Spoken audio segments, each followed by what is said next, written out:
Before we begin, thank you very much to Evelyn M. for joining the Patreon campaign over at patreon.com/TJOmega. I genuinely appreciate all of the support you guys provide.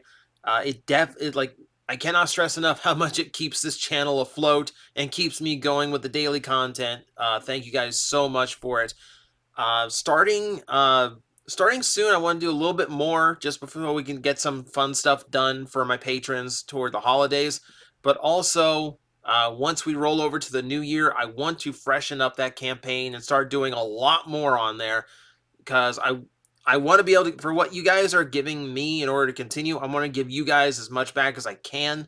And and that just takes a little bit of time to set up, but I want to make it special for everyone who's pitching in. So thank you again. Thank you again. Now, we're going to be talking about more obscure characters that nobody ever uses anymore, and how we should actually be using them in fiction now. And today we're talking about the Omnibots. And we're talking about the Omnibots in the dark. So remember in my Minerva review where I said, one of my lights broke on me. When I sat down and turned my light on, guess what happened? Nothing. So now I have 2 broken lights and a trip to Best Buy after work that I need to make.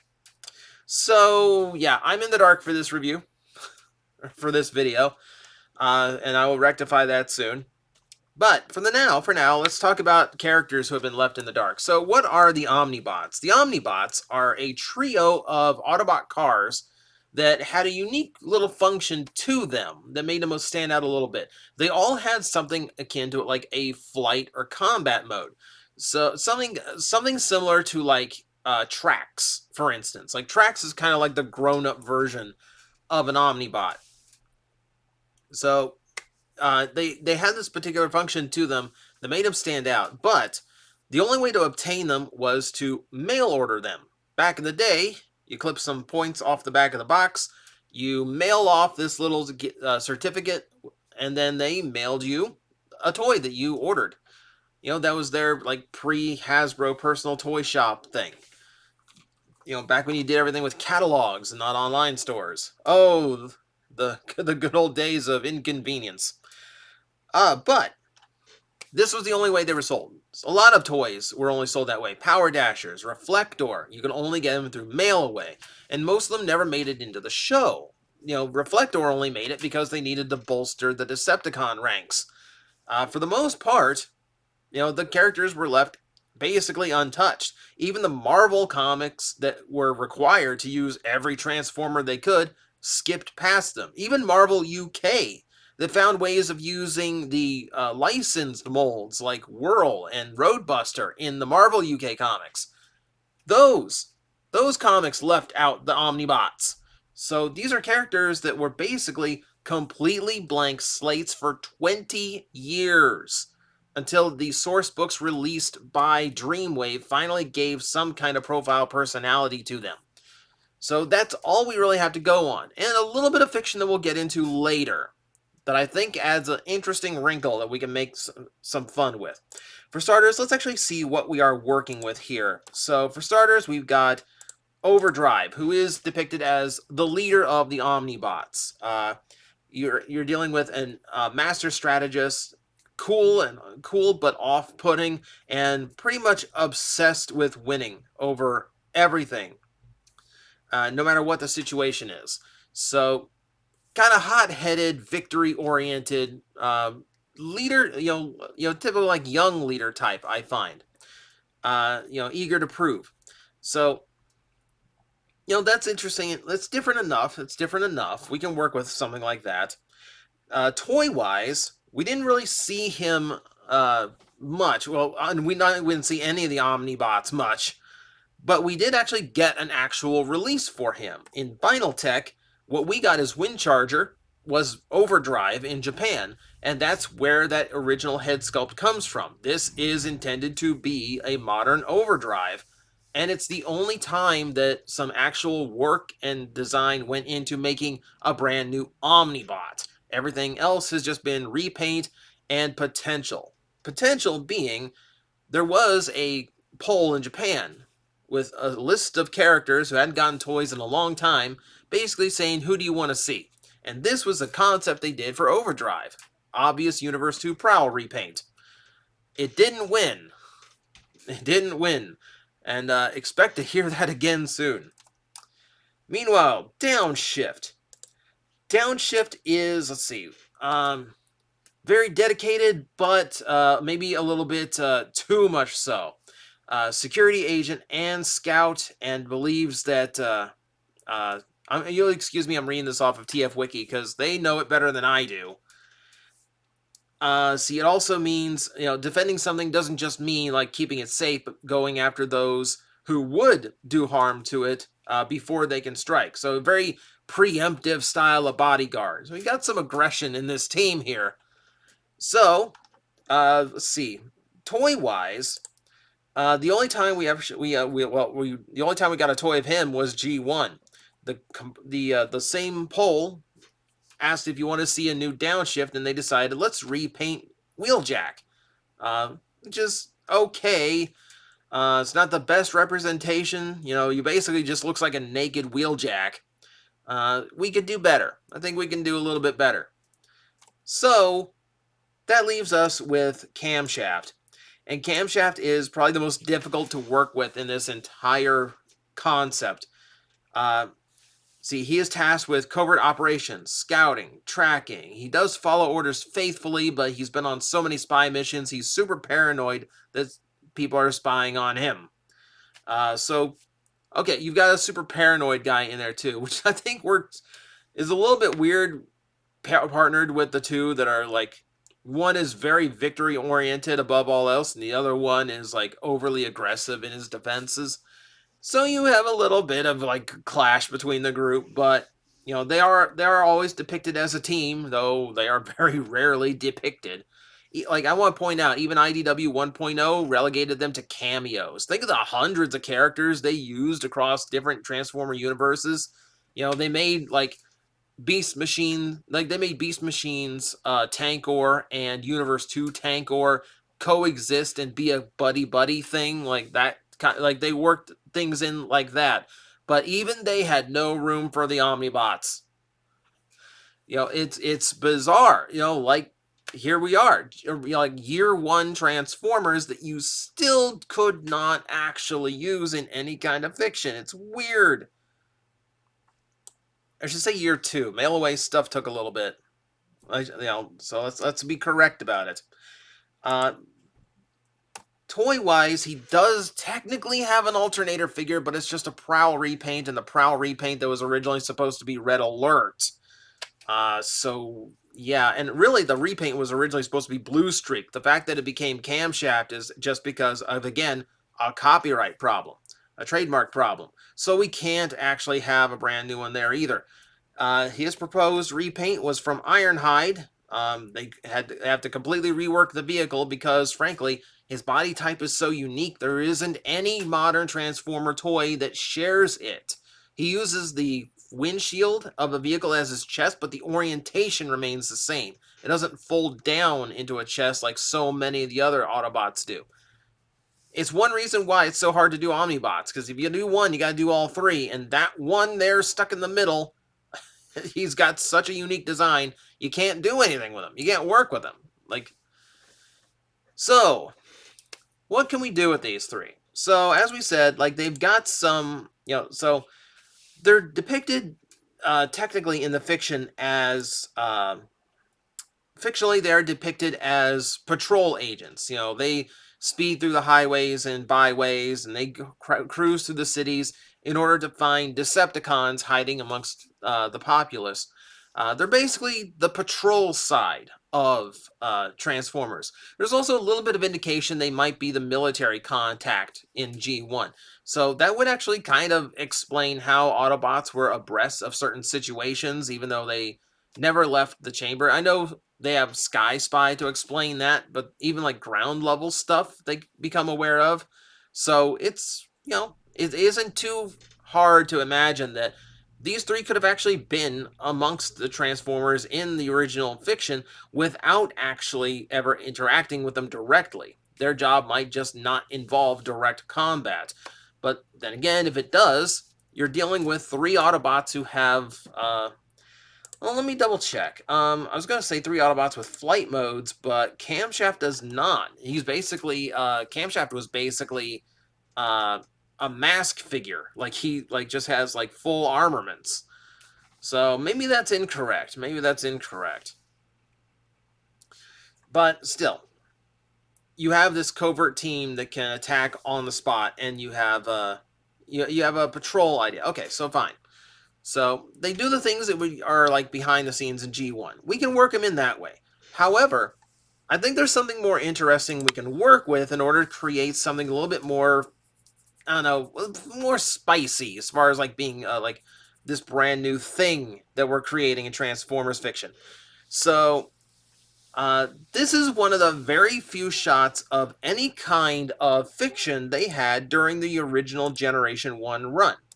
This is from an issue of TV Magazine in Japan. This would be, I don't know, sometime around when they were doing Transformers 2010, and I mean that by like season 3 stuff, not like our literal year, 2010. So this is the original fiction the Omnibots were shown in. So what's interesting about this is they show up in what is essentially just like a couple pages worth of manga in a magazine. It's just like a promotional thing. But in that depiction, the Autobots are up against every Decepticon combiner at the same time. So we're talking Defensor, Menasor, Bruticus, and at the lead, Predaking. When even one combiner is a threat to the entire Autobot force for the same time is a little much. If you ever played the Platinum Games Transformer game, that one where you're fighting Menasor and Devastator at the same time, that's a little overwhelming. No, let's double that. So that's what they are up against. But Rodimus Prime is calm, knows this is going to be handled because here come the Omnibots. They tangle up Predaking's legs. They battering ram Predaking, domino him into the other combiners and wipe all of them out in one stroke. Okay. That's pretty impressive for characters we benched for 20 some years. All right. So they've got some moves, they've got some strategies, and apparently they've got a lot more power than they are letting on, because when a situation's dire, they can literally crush it, apparently. So, yeah, that's about the only fictional depiction we have of them, of what they are physically capable of doing. There is one other thing that we can play with. One thing that is consistent amongst their fiction is that these are dimension traveling characters, and that goes all the way back to the original. The Flyer, the original the original little. What I'm trying to think of. I'm trying to think of something. But how they used to depict all of the mail away stuff was in the Stars system, where like you signed up. It's like a kids club for Transformers. So you would get a message in the mail that said that the Omnibots were destined to fight a war in another universe, which meant they were no longer going to be offered in the catalog. So it gave you a cutoff date. You have to order them by then, or you will not be able to get them. But because that is their only fiction, it does mean that they travel universes. And this is backed up by future fiction, in various different sources. So we can also play with that, the fact that they do not stick to a single dimension. Now, when I think dimension hopping in Transformers, there is one character that comes up that I really think would be a lot of fun to play with in this scenario, and that is Sideways. Sideways is potentially a multi-dimensional character. They intentionally left it very vague. Some sources, like the Allspark Almanac, depicted their version of Sideways that was hinted to become Revenge of the Fallen Sideways.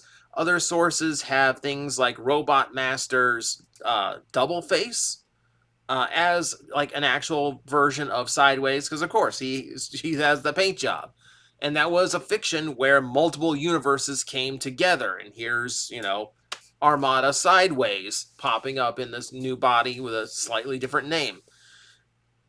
So you have these elements that you can play with, and like even like the Vector Prime stuff incorporated and started adding to this, like intentionally trolling fans to like, maybe I'm this, maybe I'm that. The good part is you'll never know for sure. So they leave it to your interpretation.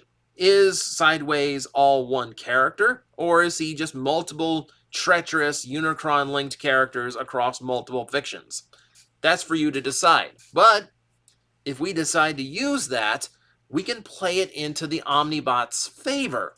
So I started thinking to myself, if Unicron can have a herald like Sideways who can cross dimensions, why can't Primus?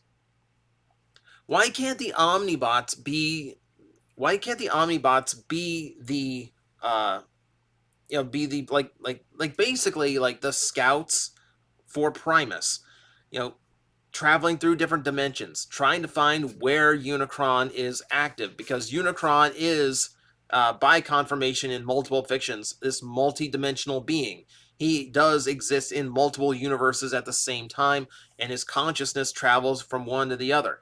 So if you are the god of Transformers, you're going to want to keep an eye on the Chaos Bringer. So that is where the Omnibots can come in. They travel the dimensions looking for evidence that Unicron is present or awoken and needs to be dealt with. This also kind of explains why they had so much power dealing with the combiners in the little bit of original fiction they had.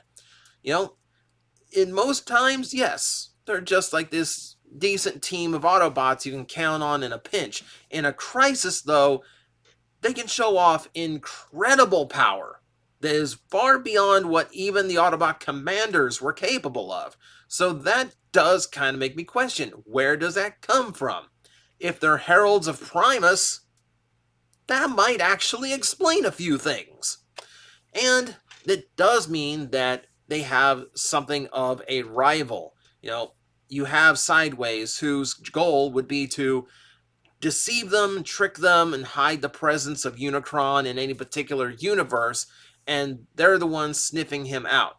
This is where we get into like the scouting, the investigative side of the limited character and personalities these three have been given, and we can use that all to create this kind of like multi-dimensional cat and mouse game between Sideways and the Omnibots. And that, I think, by itself would be a really cool story to follow in and of itself. Let alone to mix it in. How crazy. Like, you think about the dimension hoppers we have already between Universe 1.0, Robot Masters, IDW 1.0, and The Lost Light. You've got a lot. You've got a lot you could work with here. And today, imagine, you could pop them into literally any fiction and it would make sense. You could literally follow the same characters and the same story across, Earthspark, the next Transformers comic, whatever mobile game comes up next. Like, there wouldn't be any limit to it. You could actually have a running story thread across all your different fictions at the same time. That would be fun. That would be fun. Or to just see how different writers handled like this dynamic between Sideways and the Omnibots.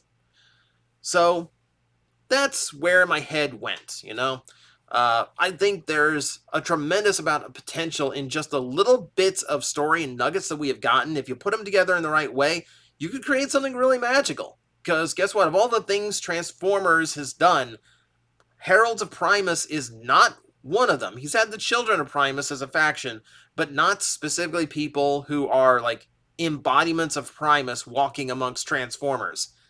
That is interesting. And hey, they're called Omnibots. I would expect a little bit of omnipotence being involved here. Now, toy-wise, you're completely on your own. Remold attracts to get someone a flight mode, start putting wings underneath prowls, and then figure out what you're going to do with Camshaft and his weird body. I'm just here to figure out the story side of it. So, That is what I have for you.